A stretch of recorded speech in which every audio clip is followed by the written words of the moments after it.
మానవాళికి పెనుముప్పుగా మారి పర్యావరణాన్ని హరిస్తోంది.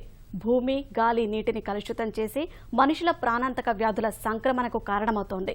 ప్లాస్టిక్ బారిన పడి వృక్ష, జంతుజాతుల మనుగడ ప్రశ్నార్థకమవుతోంది. ప్రమాదకరమైన ప్లాస్టిక్ను నిషేధించినా వాడకం మాత్రం పెరుగుతూనే ఉంది.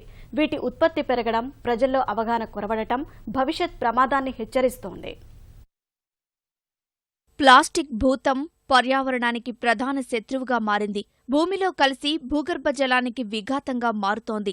నీరు, ఆహారంలో కలిసి క్యాన్సర్ వ్యాధులను మోసుకొస్తోంది. కాల్చిన ప్లాస్టిక్ నుంచి విడుదలయ్యే విషవాయువులు గాలిలో కలిసి పర్యావరణాన్ని కలుషితం చేస్తున్నాయి. ప్లాస్టిక్ పై నిషేధం ఉన్నా ఎక్కడ చూసినా దర్శనమిస్తోంది.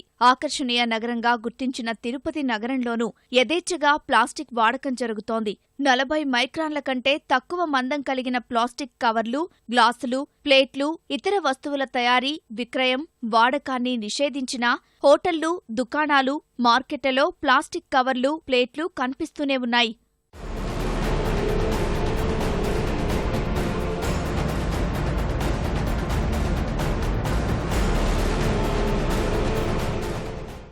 వ్యాపారం అధికంగా సాగే తిరుపతిలో ప్లాస్టిక్ వాడకం అధికమైంది. ఈ ప్లాస్టిక్ వ్యర్థాలు చెరువులు, కాలువలు, పొలాలకు చేరి భూమి పొరల్లో పేరుకుపోతున్నాయి. తిరుపతి, తిరుమలలో ప్రతిరోజు 20 టన్నులకు పైగా ప్లాస్టిక్ వ్యర్థాలు చెత్త ద్వారా పర్యావరణంలోకి చేరుతున్నాయి. చెత్త వ్యర్థాల నుంచి ప్లాస్టిక్ వేరుచేసి కాల్చేస్తున్నందున విషవాయువులు గాల్లోకి విడుదలవుతున్నాయి. విషపూరితమైన ఈ గాలిని పీల్చిన ప్రజలు క్యాన్సర్ వ్యాధి బారిన పడుతున్నారు.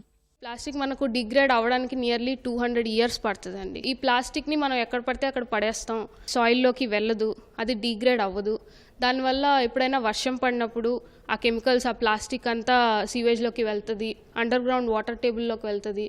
మనం బోరింగ్ వాటర్ తీసుకుంటాం ఎక్కువ, సో దానిలోకి లీచ్ అవుతుంది.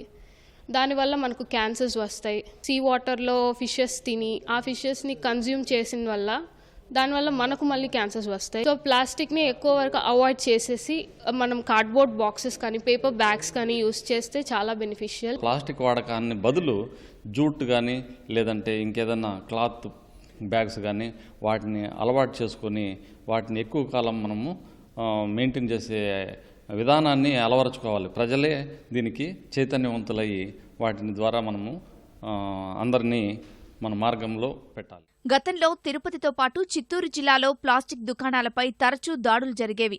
ఇటీవల అలాంటి పరిస్థితి కనిపించడం లేదు. సిబ్బంది లేరన్న సాకుతో నగరపాలక సంస్థ అధికారులు బాధ్యత నుంచి తప్పుకుంటున్నారు.